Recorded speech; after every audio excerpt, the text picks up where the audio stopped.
Olá, eu sou a Teacher Carol e essa é mais uma leitura ativa em que você lê um texto comigo, trabalha gramática, vocabulário, pronúncia e, claro, repete para trabalhar a sua pronúncia. O texto de hoje é sobre stereotypes, que é um debate muito importante, afinal de contas, quem nunca sofreu algum julgamento por causa de algum estereótipo, não é mesmo?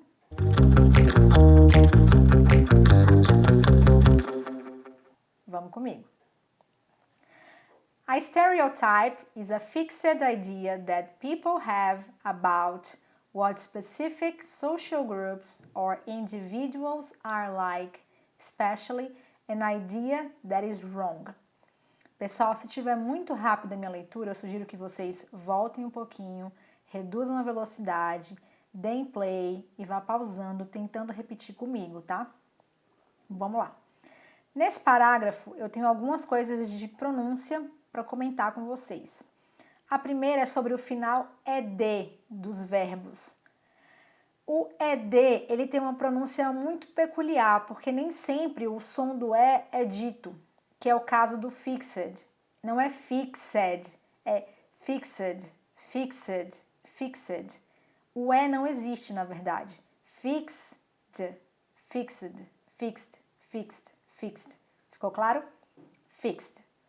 A gente ignora que o E tá aí e a gente pronuncia o fixed, fixed, ok? E outra coisa importante que eu tenho para falar com vocês sobre os artigos indefinidos, o a e o an. Como que a gente usa eles e como que eles afetam a nossa pronúncia. Eu uso o a antes de palavras com som. Percebam que é o som, não é a grafia, é o som de consoante. E por que eu digo isso? Porque, por exemplo, a palavra university é considerada como um som de consoante. Então, não é an university, é a university. Então, aqui no começo, vocês podem ver a stereotype or a stereotype.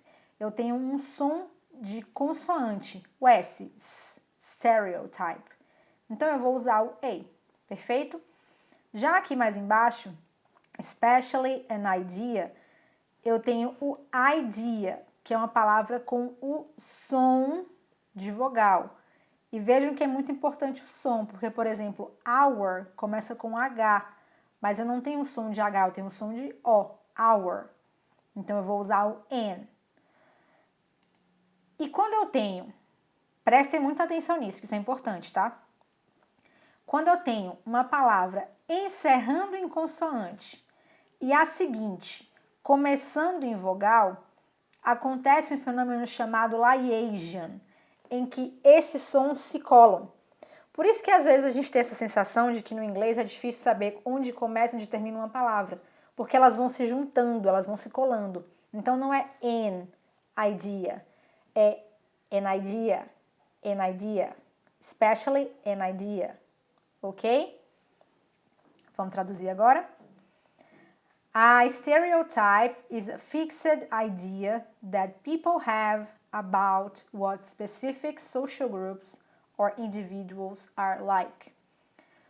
Um estereótipo é uma ideia fixa que as pessoas têm sobre como são determinados grupos sociais ou indivíduos.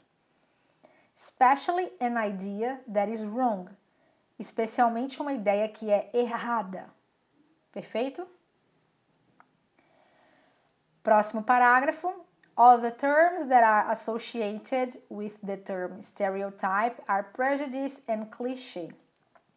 E aqui, se vocês já estão acompanhando os vídeos há um bom tempo, vocês já sabem que eu já falei 3 vídeos atrás sobre a pronúncia do TH. Tem 3 vídeos meus em que eu comento que o TH tem 2 sons distintos. Para não ficar repetitivo e não ficar cansativo, eu vou deixar os cards aqui nesse vídeo, vocês podem voltar e ver direitinho como é que é, repetir, praticar, que eles são exatamente o que acontece em other e with. E aqui, olha quem aparece de novo, o ED, em associated. Nesse caso de associated, o meu E é pronunciado. Ai, teacher, muito complicado, por que isso? Vejam bem, T e D são o que na fonética a gente chama de par mínimo. Eles são pronunciados no mesmo ponto e modo de articulação e eles se diferenciam apenas pela vibração ou não das cordas vocais. T, D, T, D. A língua toca exatamente o mesmo ponto, que é o dente. Tá, dá, tá, dá. Um pouquinho aqui atrás dos dentes.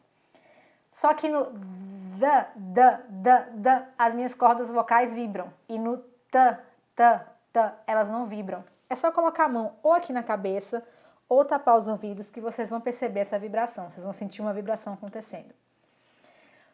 Por causa disso, porque eles são um par mínimo, eu vou precisar do meu E para fazer a diferenciação, porque senão como é que eu ia pronunciar? Associated.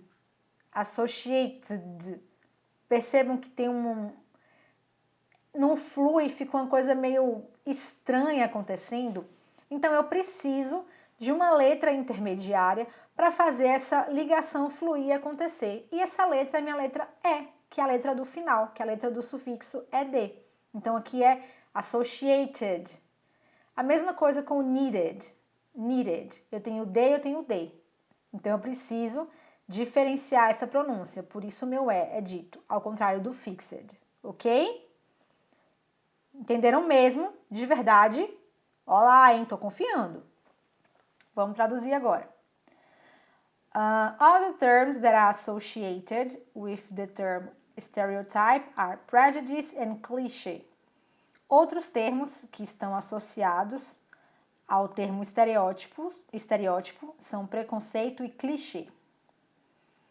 The term has a Greek origin. Stereos means solid or firm, and typos means blow, impression, engraved or mark.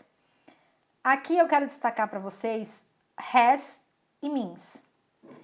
Quando eu estou lidando com o meu simple present na terceira pessoa do singular, eu preciso acrescentar um S ao final do meu verbo. Existem algumas regrinhas com relação à grafia. Alguns verbos eu vou precisar acrescentar um E, outros não. À medida em que eles forem aparecendo, eu vou explicando isso para vocês. Mas, via de regra, basta acrescentar o S ao final do meu verbo, tá ok? Então, por exemplo, the term has, aqui, stereos means, and typos means. Aqui em the term has, eu tenho o has, que nada mais é do que o verbo to have, só que ele é um verbo irregular. Então, a minha terceira pessoa vai ter essa forma has, ok? Então, aqui a gente tem o has e aqui a gente tem o means. Ambos terceira pessoa do singular. E vamos agora para a nossa tradução. The term has a Greek origin. Stereos means solid or firm. O termo tem origem grega.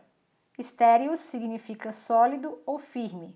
And typos means blow, impression, engraved or mark. E typos, ou tipos, significa golpe, blow, impressão, impression, engraved, gravado, or mark, ou marca. The term was first used in the printing business. Olha aqui o meu ED de novo. Não é used, é used, com som de z, esse S, used. E aqui eu tenho o was, que é a forma do passado do verbo to be. Vocês lembram a tabelinha que eu sugeri que vocês construíssem alguns vídeos atrás? Então, vai na tabelinha e acrescenta to be, passado, was, were, tradução, ser ou estar. O was é a forma da primeira pessoa do singular e das terceiras pessoas do singular. I was, he was, she was, it was. Ok? Vamos traduzir. The term was first used in the printing business. O termo foi usado pela primeira vez no negócio tipográfico, ou na tipografia, para ficar mais enxutinho. The first modern English use of the term was in 1850, meaning image perpetuated without change. E aqui eu quero destacar ele, o querido, o maravilhoso e incompreendido número em inglês. Em inglês, até 1999, a gente pronuncia os anos dezena a dezena, e não como a gente faz em português, 2022, por exemplo, ou 1994. Então, é 1850. A partir dos anos 2000, a gente tanto pode fazer dessa forma dezena a dezena, quanto a forma do Brasil, que a gente faz. Então, por exemplo, 2022, 2022 or 2022. E outra coisa que é muito importante de falar com vocês é a nossa pronúncia do tim e do ti. Muita gente confunde tim e ti e acaba embolando e falando até errado o número. De 13 até 19, eu formo os números pegando de 3 a 9 e acrescentando o sufixo tim, que é 10. Então, 13, 14, 15, 16, 17, 18, 19. Perfeito? Já os números 30, 40, 50, 60, eu tenho o sufixo ty, ty. Qual que é a diferença? De 13 a 19, a sílaba tônica está no tim.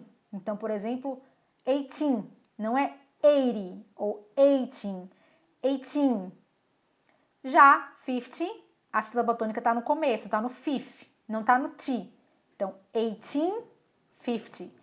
Se fosse 1880, 1880. Percebem a diferença? Espero que sim, vou confiar, hein? Vamos traduzir agora.